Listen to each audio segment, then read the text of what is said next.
सुरक्षा के कड़े इंतजाम जो है वो कीजिए।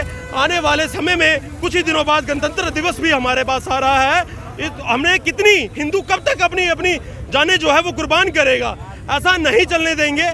आने वाले समय में ये जो प्रदर्शन है ये उग्र रूप भी ले सकता है। हमारे पास युवा वर्ग से, हर एक समाज से व्यक्ति जुड़ा हुआ है। मैं आपके माध्यम से ये कहना चाहता हूँ कि ये समय जो है वो एकता का है और एकता का प्रतीक होने का है। इकट्ठे होके इस जुल्म के खिलाफ आवाज उठाइए।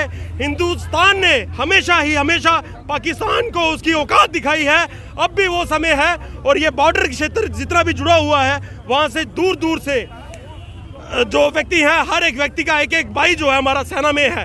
मैं आपके माध्यम से एलजी साहब को ये कहना चाहता हूँ कि बीडीसी ने हमेशा गाँव की सुरक्षा की है। बीडीसी के जवानों का मान सम्मान बढ़ाया जाए। अगर उनको कोई परेशानी आती है तो उनके मसले हल किए जाए। अगर बीडीसी यहाँ पे होती, बीडीसी अच्छे से काम कर रही होती तो आज ये नौबत नहीं आती। मैं आपके माध्यम से जितने भी है प्रशासन को ये साफ स्पष्ट लफ्जों में ये चेतावनी देता हूँ कि भैया आने वाले दिन में ऐसा ना हो कि हिंदू जो है वो उग्र रूप ले ले। और ये इतिहास गवाह है कि जब भी हमने उग्र रूप लिया है तो क्या हुआ है।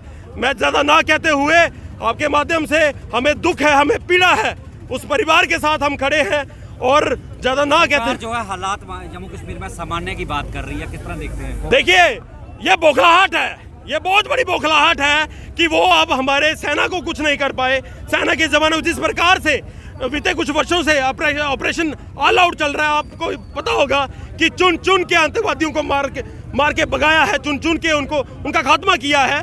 पर अब वो ये बौखलाहट है, वो आपसी भाईचारे को खत्म करना चाहते हैं, एक प्रकार का हमें टेरर पैदा करना चाहते हैं। पर मैं आपके माध्यम से आज आपने देख लिया, हर एक जिला में बड़े उग्र रूप में प्रदर्शन हुए हैं। ये वो एकता है कि हमारा जो हिंदू है, हमारे जम्मू कश्मीर के जो लोग हैं वो सभी धर्मों के एक साथ हैं और सभी धर्मों के एक साथ होके इस यंग के खिलाफ जो है वो मोर्चा खोलेंगे। निशाना बनाया गया है, बड़े अफसोस की बात है इसके लिए। बात दरअसल ये है कि जो पाकिस्तान है वो अब बुखला गया है, क्योंकि पाकिस्तान की जो बुखलाहट है वो इस जो इन्होंने किया है, नरसंहार जो किया है रजौरी में, उससे ये साफ नज़र आ रही है। लेकिन हम इनको वार्न कर देना चाहते हैं कि ये ज़्यादा देर तक नहीं चलेगा, क्योंकि पिछले कई सालों से, क्योंकि ये जो यहाँ पे पनप रही थी यहाँ की मिलिटेंसी, अब हमारी गवर्नमेंट ने काफ़ी इस पर कंट्रोल कर लिया है। अब इक्का दुक्का जो रह गए हैं बुखलाहट में इस तरह की हरकतें कर रहे हैं, तो हमें उम्मीद है कि आने वाले वक्त में ये सब ठीक हो जाएगा। और इसी के साथ हमने ये इधर प्रोटेस्ट किया है ताकि हमारी जो पुलिस है वो भी सतर्क हो जाए और इस तरह से पूरी तरह से एक मिलिटेंसी पे काबू पाए। थ्रेट वाली बात नहीं है। ये लोग कमज़ोर जो लोग होते हैं, पाकिस्तान जैसे लोग या डरपोक लोग होते हैं, ये उन लोगों के काम होते हैं जो निहत्थे लोगों पर वार करते हैं। कभी जो दलेर आदमी होता है, जो आदमी मजबूत होता है, वो ऐसे काम नहीं करता। और मैं ये कहूँगा कि मौजूदा सरकार ने बहुत अच्छा प्रयास किया इन चीज़ों को कर्ब करने का। अब लगभग जो आतंकवादी घटनाएं हैं वो बहुत ज़्यादा कम हो चुकी हैं। लेकिन हमारी डिमांड है, जो कुत्ते की पूंछ कभी सुधरती नहीं है, पाकिस्तान आज खुद भूखा मर रहा है लेकिन वो फिर भी अपनी हरकतों से बाज नहीं आता। मैं ये कहूँगा कि एलजी साहब से कहूँगा, हमारे मोदी साहब से कहूँगा, और जितने भी लोग जो प्रशासन में हैं इनसे सख्ती से निपटा जाए। जो हमारे 5-6 लोग, जो निहत्थे लोग जो अपने घरों में अपना काम कर रहे थे और मार माता के सबूत थे, उनको सिर्फ इसलिए मारा गया कि क्योंकि वो नहीं चाहते कि राष्ट्रवादी जो ताकतें हैं वो मजबूत हों। मैं ये कहूँगा कि अब ये जो आतंकवाद है ये अपनी लास्ट सांसें गिन रहा है। और इसके साथ ये भी कहूँगा कि हमारे विपक्षी लोग, एकमात्र मुल्क है ये हिंदुस्तान, जब कभी भी कोई टेररिज्म की बात होती है तो बाहर जितने भी मुल्क हैं वो टेररिज्म पर एक होते हैं। यहाँ पर महबूबा कुछ बोलती है, वो कहते हैं हिंदुओं का फ़ायदा जो है मरने का ये भाजपा का होगा। क्या तुम लाशें गिनने यहाँ पे आई हो? ये वही औरत है जो कहती थी यहाँ तिरंगा उठाने वाला कोई नहीं मिलेगा।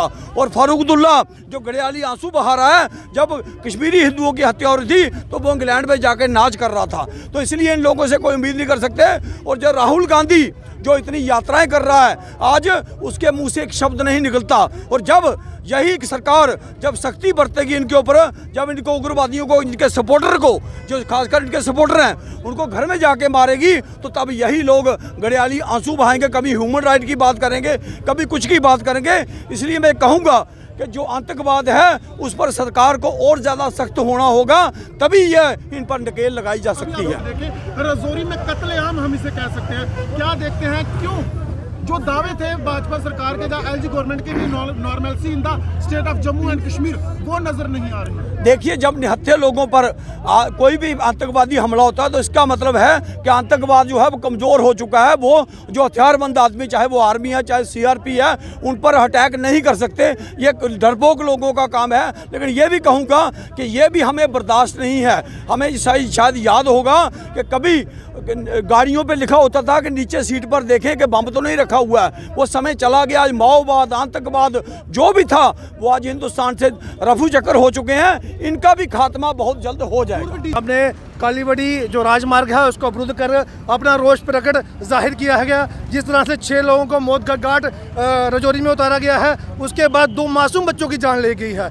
4 साल का एक लड़का और 12 साल की एक बच्ची समीक्षा शर्मा। हम इसको कंडेम्ड करते हैं जिस तरह से ये सिक्योरिटी फेलियर, एसएसपी रजौरी का सिक्योरिटी फेलियर है और डीआईजी जो रेंज है रजौरी उसका सिक्योरिटी फेलियर है। आज कहीं ना कहीं पुलिस जो है अपने सिक्योरिटी से बिल्कुल भी परेशान है और बिल्कुल अपने हाथ खड़े कर चुकी है, क्योंकि मासूम लोगों की हत्या हो रही है, टारगेट किलिंग हो रही है। हम माननीय अमित शाह मोदी साहब जी आग्रह करते हैं इस तरह के एलजी को जो पिछले 2 साल से सो रखा है और टारगेट किलिंग हो रही है, इसको यहाँ से हटाया जाए ताकि जम्मू कश्मीर के लोगों को सुरक्षित रखा जाए। ये सारी की सारी जो सिक्योरिटी फेलियर है ये कहीं ना कहीं डीआईजी, आईजी और यहाँ के माननीय एलजी साहब की देखरेख में हुआ है। तो मैं इसे कंडेम्ड करता हूँ। आने वाले दिनों में अगर इस बार की हरकत होती है तो हम भी पीछे नहीं रहेंगे और इसका डटकर मुकाबला करेंगे। जय हिंद, जय भारत।